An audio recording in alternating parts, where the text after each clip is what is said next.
Hello दोस्तों, आप लोग कैसे हैं? उम्मीद करते हैं कि अच्छे होंगे। देखिए, पिछले वीडियो में हम कट गया था पार्ट 1 भाग में। आज फिर से पढ़ेंगे 45 नंबर से। शायद 45 नंबर तक पढ़ लिए थे या 46 नंबर तक, जो भी हो। जल्दी से पढ़ देते हैं।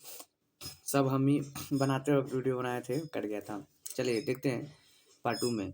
भारत में केंद्र शासित प्रदेशों की संख्या 8 बताए थे। चलिए, भिलाई कर रहा है। भिलाई किस वर्ग का नगर है? तो भिलाई औद्योगिक नगर है, फैक्ट्री वाला नगर है। हो सकता है पिछले वीडियो में आप लोग पढ़ चुके हैं होंगे। 47 में कह रहे हैं, निम्न में से कौन सबसे महत्वपूर्ण जूट उत्पादक देश है? तो गंगा डेल्टाई क्षेत्र है। गंगा डेल्टाई क्षेत्र है क्योंकि यही पश्चिम बंगाल में जाकर बहता है। पश्चिम बंगाल में सबसे ज्यादा जूट होता है। 48 में, निम्नलिखित में कौन भारतीय कृषि की समस्या है? तो देखिए, निम्नलिखित में कौन भारतीय कृषि की समस्या है? तो निम्न उत्पादकता सही है, सही। कम उत्पादन होता है। दो में विखंडित, मतलब छोटे छोटे टुकड़ों में बटा हुआ खेत है।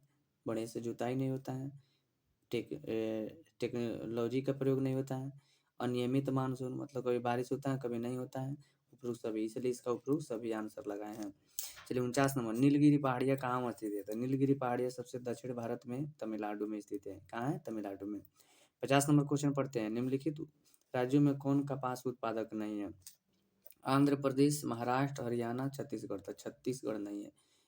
महाराष्ट्र, आंध्र प्रदेश, हरियाणा ये है। चलिए 51 नंबर क्या पढ़े थे कि सोलापुर किस उद्योग के लिए जाना जाता है? तो सूती वस्त्र के लिए जाना जाता है। सोलापुर किस उद्योग के लिए जाना जाता है? सूती वस्त्र के लिए। 52 नंबर, बोकारो इस्पात केंद्र है। तो बोकारो इस्पात केंद्र है किसके लिए? सार्वजनिक क्षेत्र के लिए है। मिश्रित क्षेत्र में, निजी क्षेत्र में से कोई नहीं। ये ऑप्शन नहीं होगा, बल्कि सार्वजनिक क्षेत्र में होगा। ठीक है। 53 नंबर क्वेश्चन, परदेशीय नियोजन का संबंध है। तो परदेशीय नियोजन का संबंध क्षेत्र विशेष विकास उपागम के लिए है, इसलिए ऑप्शन नंबर बी हो जाएगा। चलिए 54 नंबर कह रहा है, भारतीय रेल की शुरुआत हुई। तो भारतीय रेल की शुरुआत कब हुई थी? 1853 में। भारतीय रेल की शुरुआत 1853 में हुई। चलिए 55 नंबर कह रहा है, किस वर्ष भारत को इंटरनेट की सुविधा प्राप्त हुई? 1998 में, न कि 2000। 2000 गलत हो जाएगा। 1998 में ही हमारे देश में इंटरनेट आ गई थी। चलिए 56 नंबर का रहा, भारत में 4 महानगरों को जोड़ने वाली सड़क है। तो इसका आंसर हो जाएगा चतुर्भुज मार्ग। दिख रहे हैं ना, चतुर्भुज में 4, तो स्वर्णिम चतुर्भुज मार्ग। क्या हो जाएगा? स्वर्णिम चतुर्भुज मार्ग। भारत में 4 महानगरों को जोड़ने वाली सड़क कौन है? स्वर्णिम चतुर्भुज मार्ग। चलिए 57 नंबर का रहा है, उत्तर दक्षिण गलियारा जोड़ता है। मैंने उत्तर से लेकर दक्षिण को कौन जोड़ता है?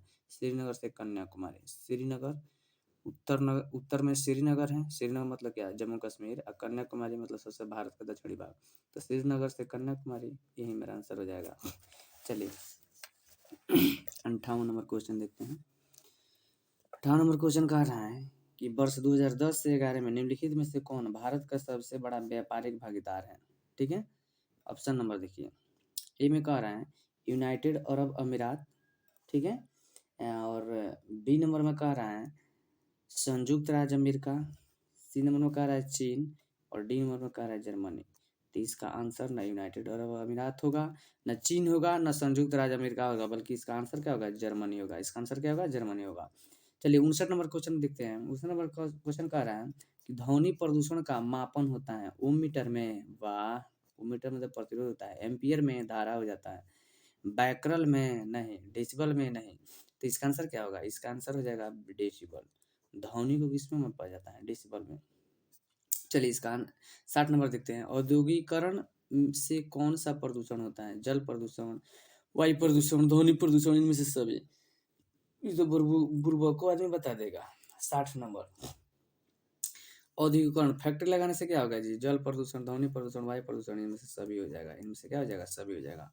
61 नंबर का हरित क्रांति संबंधित है खाद्यान्न उत्पादन से हो, चाय उत्पादन से, दूध उत्पादन से, इनमें से कोई नहीं।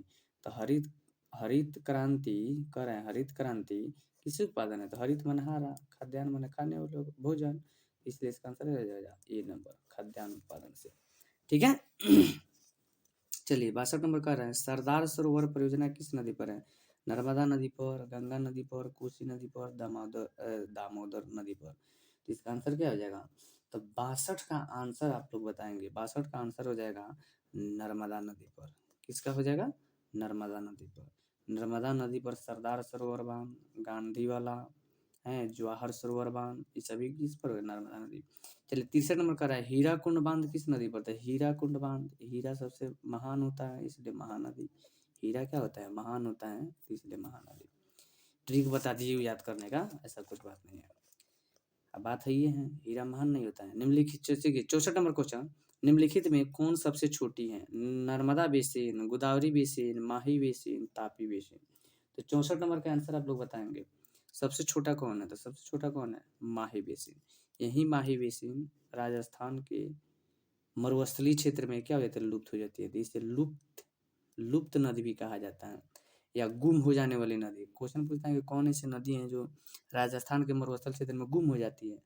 तो माही नदी, सॉरी, माही नदी नहीं, वो तो लूनी नदी होती है।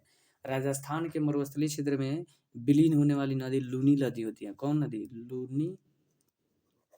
लूनी नदी, ठीक है। ये माही नदी नहीं, गलती से बोल दिए माही नदी। ये हमको ये बोलना चाहिए कि वह कौन सी नदी है जो कर्क रेखा को 2 बार काटती है, तो तब हो जाता माही नदी, ठीक है। चलिए आगे क्वेश्चन पढ़ते हैं 65 नंबर। 65 का रहा है सबसे महत्वपूर्ण जूट उत्पादक क्षेत्र है।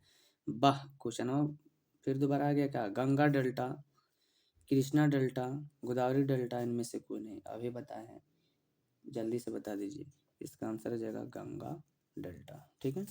66 नंबर क्वेश्चन, रावतभाटा परमाणु ऊर्जा संयंत्र किस राज्य में अवस्थित है? राजस्थान, कर्नाटक, उत्तर प्रदेश, आंध्र प्रदेश। इसका आंसर आप जल्दी से बताएंगे। तो इसका आंसर ना उत्तर प्रदेश होगा, ना कर्नाटक होगा, ना आंध्र प्रदेश होगा। इसका आंसर होगा रावतभाटा। क्या हो जाएगा? रावतभाटा। 67 नंबर, निम्नलिखित में से कौन एक ऊर्जा का गैर परंपरागत स्रोत है? कोयला, खनिज तेल, जल विद्युत, सौर ऊर्जा। समझ रहे हैं? आपको देखिए ना 3 गो एक वैरायटी का दिख रहा होगा, एक गो अलग दिख रहा होगा। जैसे जल विद्युत, कोयला, खनिज तेल, ये सभी एक वैरायटी का है। सौर ऊर्जा एक वैरायटी का नहीं है, ये अलग वैरायटी का है। तो गैर परंपरागत ऊर्जा, ये अलग वैरायटी या एक वैरायटी से मतलब नहीं है। मतलब ये है ना कि नवीकरणीय ऊर्जा जो होता है ना वो गैर परंपरागत ऊर्जा होता है, ठीक है। इसलिए सौर ऊर्जा होगा। चलिए 68 नंबर देखिए। लेकिन ट्रिक बताए हैं कि जब 3 गो एक जैसा एगो अलग होगा तो वही ना आंसर होगा। चलिए 68 नंबर क्या आ रहा है? मौसाबी श्रेणी का संबंध निम्न में से किससे है? लौह अयस्क से, कोयला से, तांबा से, सोना से। तो मौसाबी जो श्रेणी का संबंध होता है वो किससे होता है? यही आपको बता देना है।